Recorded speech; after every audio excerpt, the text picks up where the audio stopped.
Sean McGonigal is a 1 in a million volunteer. Now that may sound a bit emphatic, but with a quick overview of how Sean spends his, quote, spare time when he is not fulfilling his duties as a software engineer for Intel will cause you to come to that exact conclusion. Sean is truly a volunteer extraordinaire.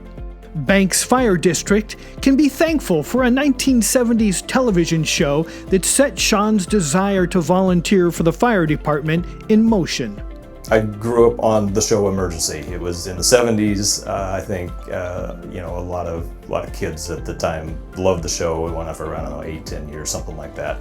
I think at that point that's what got me hooked on the fire service and even a little bit on the medical type of thing. So an accident also played a critical role in inspiring Sean to be a volunteer. I think it was my sister-in-law and we ran across a car accident coming home from somewhere.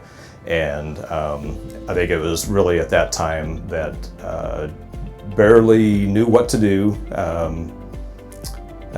We got on scene, we tried to help out, but it was one of those, I decided at that point, I don't want to just be the guy who's waiting for help, standing by the side of the road, not really knowing what to do. So I really wanted to get more involved at that point. Many fire departments across the country depend very heavily on volunteers to provide fire protection services to their community. If you think about all the rural communities we have in our country, they're all volunteer. They are not paid department. These are little towns with not a large tax base. It's not like New York City, right? Gaston, Oregon, we'll take that as an example. Small fire department, but volunteer.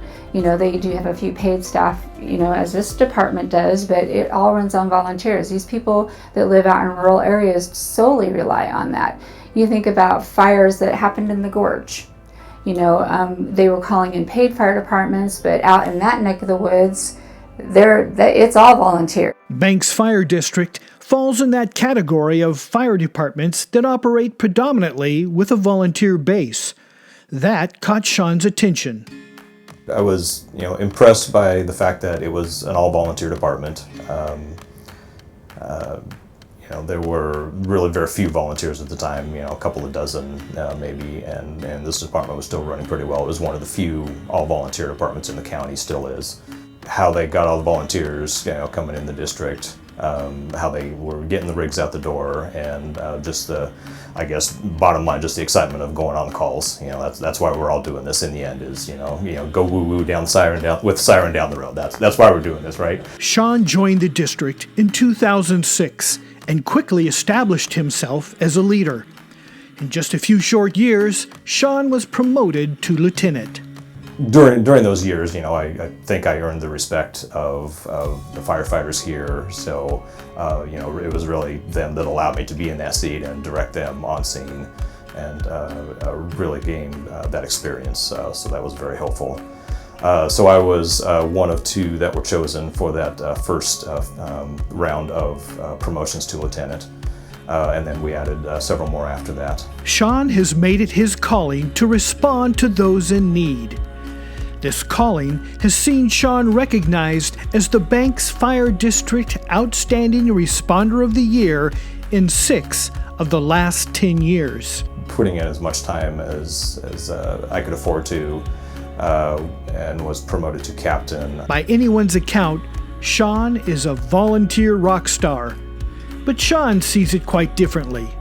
I think that volunteering in one form or another, whether it's fire department or down to the local food shelter, I think everybody still has an hour or two to volunteer themselves to help give back to the community. It makes it more of a hobby versus a chore, I think. I wouldn't want to be a firefighter full-time, honestly, because then it's the job and it becomes a chore, and I'd probably have fun at it, but then in the off time, I can't choose whether to volunteer the hours or not. I'd have to go find another hobby, honestly. So what's his secret? Does Sean have a mad scientist device that allows him to squeeze more than 24 hours in a day? How does he find the time? The biggest help in finding the time is really having a supportive family that allows me the time. It's having very supportive teammates at work and great bosses throughout the years that allow me to, when I need to volunteer, take the little bit of extra time.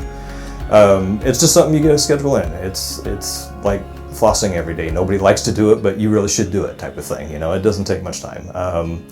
Find something you're passionate in. There is no doubt that Sean found his passion. Banks Fire District and the Banks community are very thankful for Sean's discovery.